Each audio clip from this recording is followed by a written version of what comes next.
Hey guys, welcome back.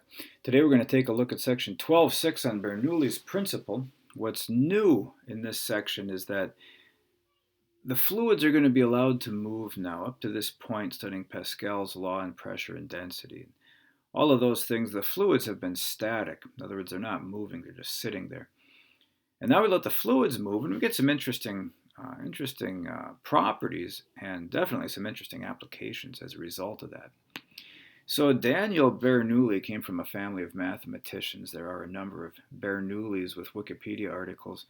Uh, he was, depending on what version of it you read, the most brilliant or the most gifted of the Bernoullis.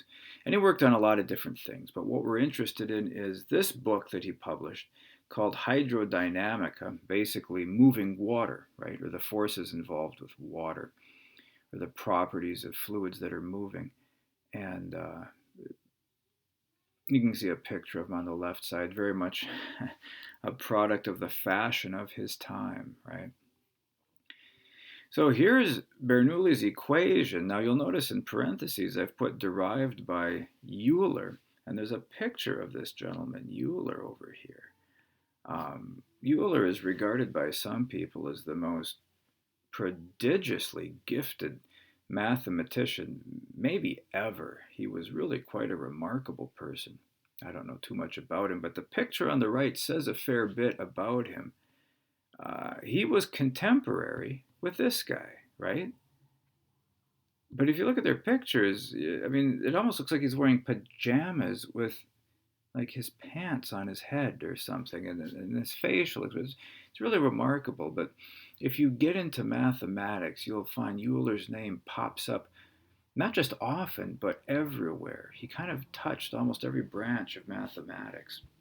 In any event, I'm not sure why, but Euler's name, technically I think it's Euler's name, does not get attached to this equation, at least not in physics. Maybe mathematicians do put Euler on there. But we call it Bernoulli's equation. And here's what it is. There's a lot of gobbledygook in here, but if you look at it for a little bit, you'll notice that the left side is the same as the right side, except that the left side has ones and the right side has twos. The left side could have initial, the right side could have final, right? So it's a symmetrical equation. You'll notice it says energy per unit volume. We're not used to thinking in terms of energy per unit volume, but it turns out that if you were to multiply all of these three different terms by volume, this would turn into mgh. Okay, well, you know that's gravitational potential energy. This would turn into 1 half mv squared, which you recognize as kinetic energy, and this would turn into PV. Now, if you think back to the Pvnert, right, the ideal gas equation, PV was an amount of energy. But for reasons I don't really understand, maybe because it's easier to work with densities of fluids than it is to work with masses of fluids, everything is divided by volume. And so the equation looks a little bit familiar, but a little bit different too. So we have to talk about energy pressure, or the pressure involved with it. That's unusual, right? Kinetic energy per unit volume, potential energy per unit volume is simpler. But that's what this equation is saying.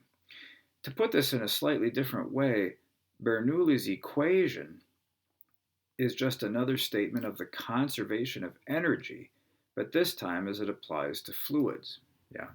So Bernoulli's equation states the conservation of energy in fluids.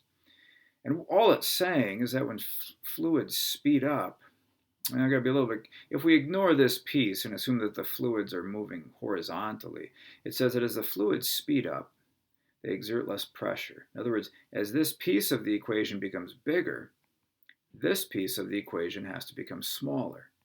Again, assuming this one is constant.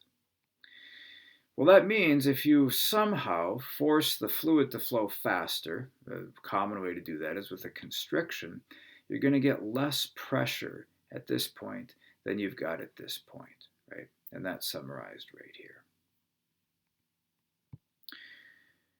Here's a easy example of that. If you've ever driven past a big vehicle, you've felt a little bit of pull, right, as you go past it, especially if you're on a highway and you're going pretty quickly.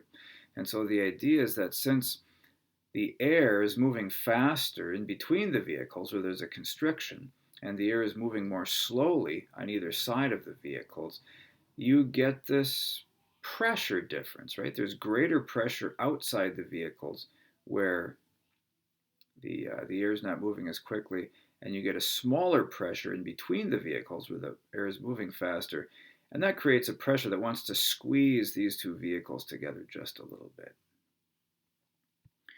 So here's one way to use that. This is pronounced a pitot tube, and they're used, I've seen these on everything from, here's an example of some spots where you'd see pitot tubes. You can actually see it coming off the plane right there. In airplanes, helicopters, even Formula One vehicles, right? This is what the pitot tube looks like. And then here's a schematic of it. And what's happening here is you've got this, this looks like it's made out of glass, but it's probably going to be metal, right? And you've got some kind of a fluid inside of it. Let's just say it's water to make it simple. And then you've got two openings. The first opening is right here at number 1. The second opening is harder to see, but there's an opening right here at number 2. And so what happens is when air hits this, it kind of stops, right? As you notice, it says the velocity of the air is 0. Why is that the case? Well, you say you could compress this air, but air isn't really going to compress other air. And so this air is effectively being held in place by the fluid down here, right? So any outside air that hits this open piece of the tube is going to stop and flow around it. It's not actually going to flow into the tube. If it did, it would have to push this up. It would have to push this fluid up through the tube. And you say, well, but Cato, that appears to be what's happening right here. Yeah, it isn't. What's actually happening is up here at number 2. When air flows past this opening, this air is moving relatively quickly, right? Here, there's the velocity is 0. So here, the air is flowing faster, which creates a region of lower pressure, according to Bernoulli's principle. This region of lower pressure is actually drawing fluid up into the tube, and the faster this air flows, the lower the pressure, and the higher fluid is drawn up into the tube. And in fact, you can see this is the kinetic energy piece, technically kinetic energy per unit volume, coming from Bernoulli's principle on the previous slide. Excuse me, 2 slides previously. This is just another way that you can arrange it to work, but it's the same thing, just designed in 2 different ways. So pitot tubes are a very common way to measure airspeed or fluid speed for a moving vehicle.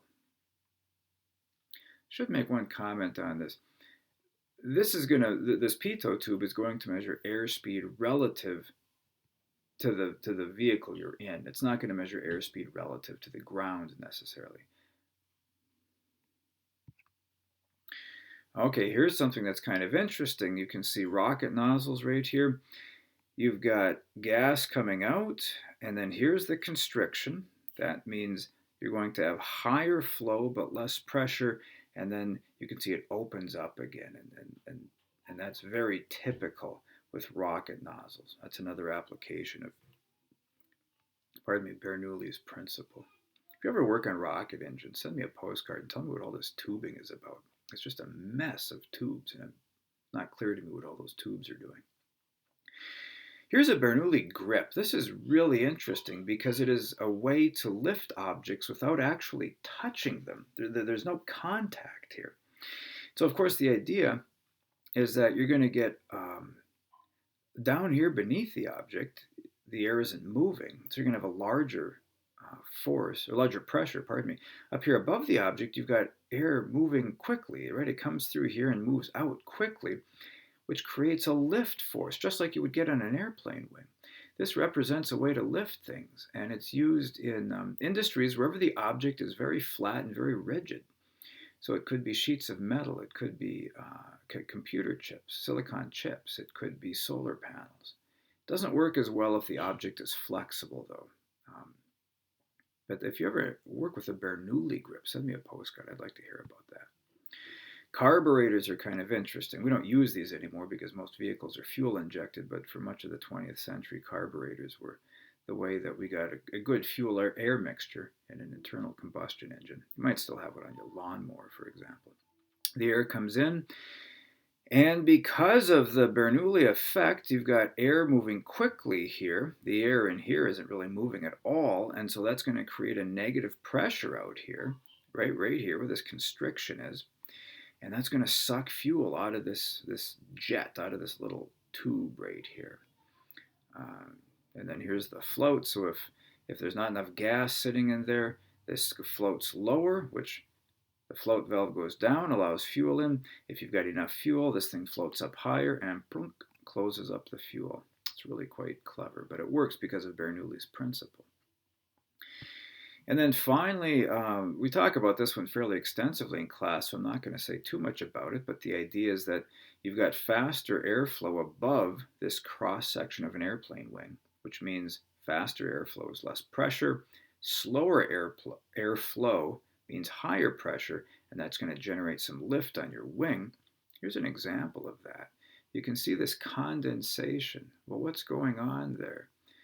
Okay, so you've got faster airflow above the wing. Faster airflow means less pressure. You'll have to think back to Puvner, think back to the ideal gas law, PV equals nRT.